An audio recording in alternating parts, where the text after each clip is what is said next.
Hi, good afternoon, everybody. I didn't get a late start. I just got a lot of things to do before I can really diagnose more. So we brought Black Beauty in here, and I'll tell you one thing. This is, I, it's got 3 codes. So we 3 more codes. It had 5 or 6 codes. Let me turn. Let's see how Robert's doing here, buddy. You okay, buddy? Come on, wake up, buddy.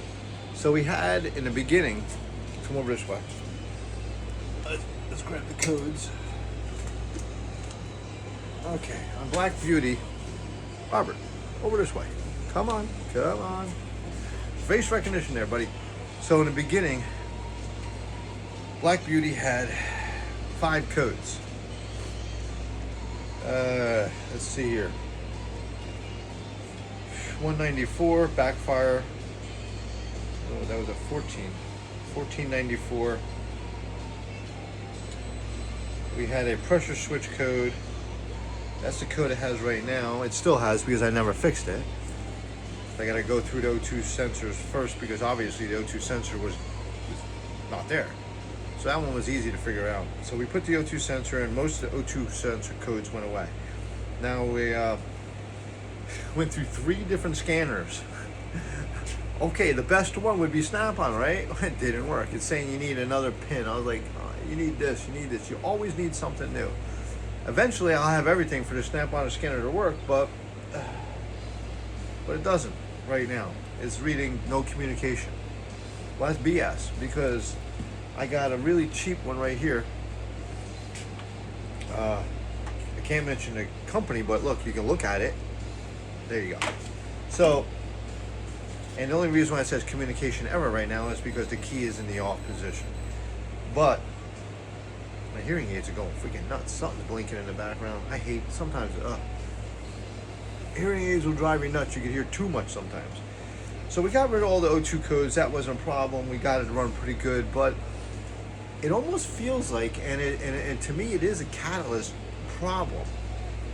But we're gonna try and diagnose a little more on this. This one code is a nightmare. EVAP code. An EVAP code is a night effing mare.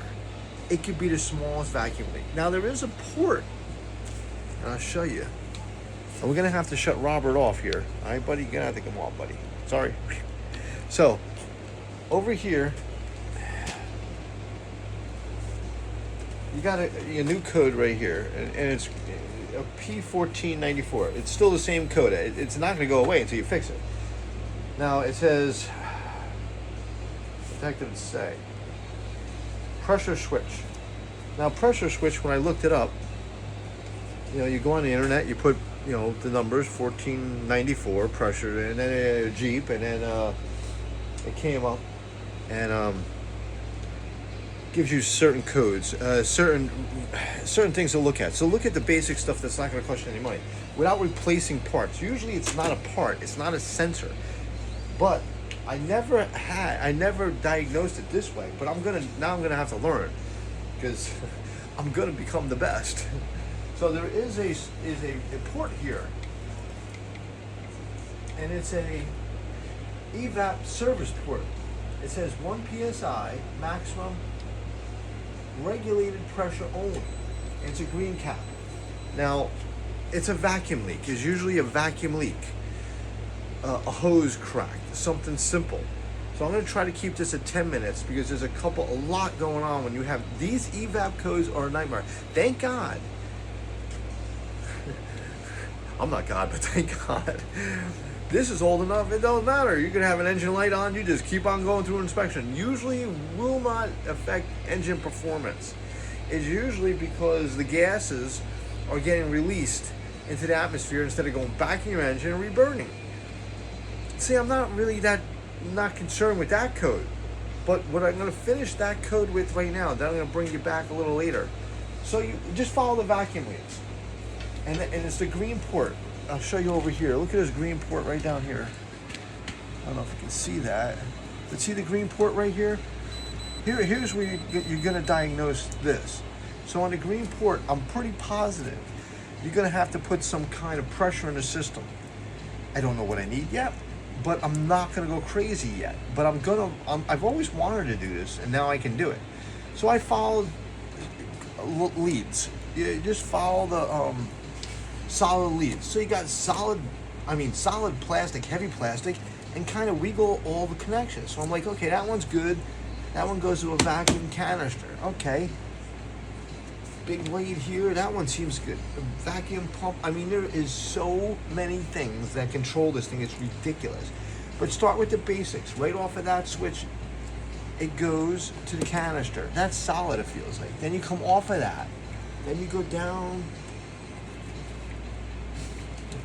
I won't say that, but you go down to the intake manifold, and that seems to be solid. Okay, so then you follow that lead and it goes back up to the canister purge valve. That seems solid, and the connections are tight. Go on the other side. There's another lead there. That vacuum lead seems solid too.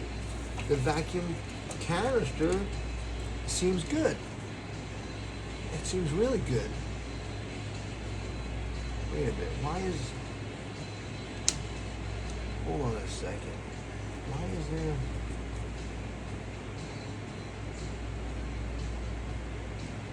Right, there's another big vacuum lead and a whole bunch of relays just stuck to this thing. To another... Looks like some kind of vacuum muffler. It's solid there too. So that's like a vacuum pump, I think, or that. I'm not too sure. It's electronically controlled and it's connected. So we got all that going on. That's all good. But what I did notice is down the bottom, there's one vacuum port. Oh my gosh. There's one vacuum port at the intake manifold, way to the back. I'm gonna point it out, and then I'm gonna kind of skip it. So what I do is I don't change any of the things. I take a zip tie and just tighten it really tight. I get it really taut, and it solves the vacuum leak. That has nothing to do with it, but it does have a vacuum leak. So let me get a pointer, and then I'm gonna move you to the side a little bit. Gotta put these lights down, they're way too bright. 1 second.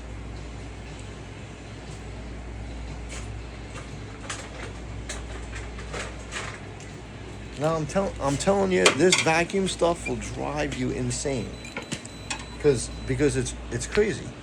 So if I point you down the best I can, I don't know if you can see a pointer, and now I'm gonna get a flashlight. Okay.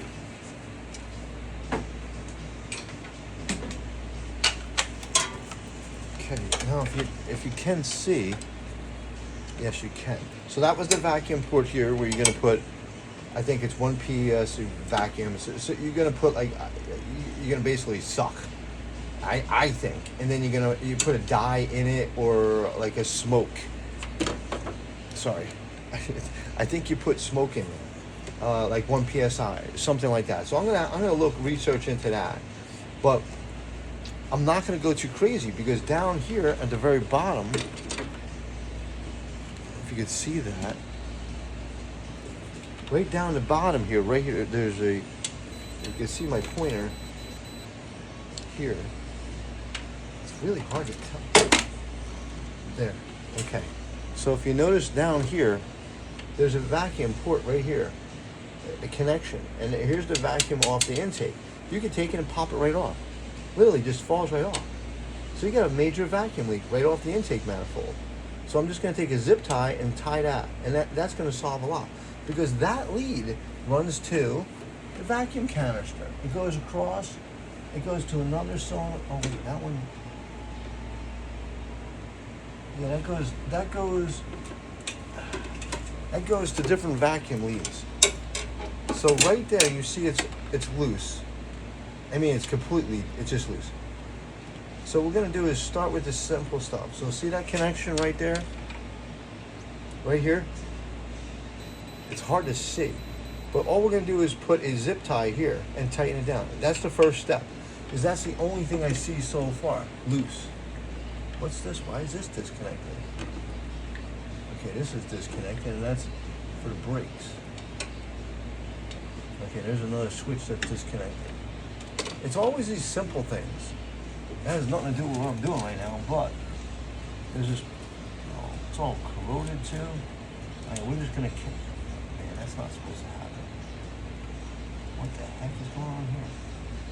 Okay, let's put that on. That's a pressure switch. Ah, man.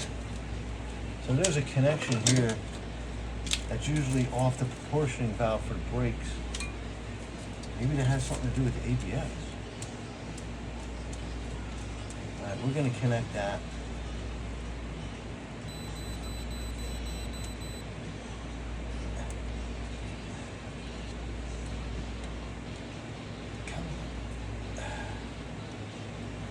There we go. Okay. That we're going to have to work on. So I found another problem. Okay. So I found two problems, and I didn't even do any really work. So first we're going to do, and I'm going to run it there. We're just going to zip tie that and I'm going to keep you posted what we're going to do. Then we're going to figure out why that proportioning valve, it's got a sensor going to it, and it's corroded and not clean. So we're going to clean it up and then reconnect it, okay? So I'll be back. Keep watching. We're going to fix that one. So now you know all these vacuum leads, now they go under the vehicle. So we're going to have to get the vehicle up, and we're going to have to go there, and we're going to have to look around. So keep on watching, and I'm going to fix that, okay? I'll be back in a little bit.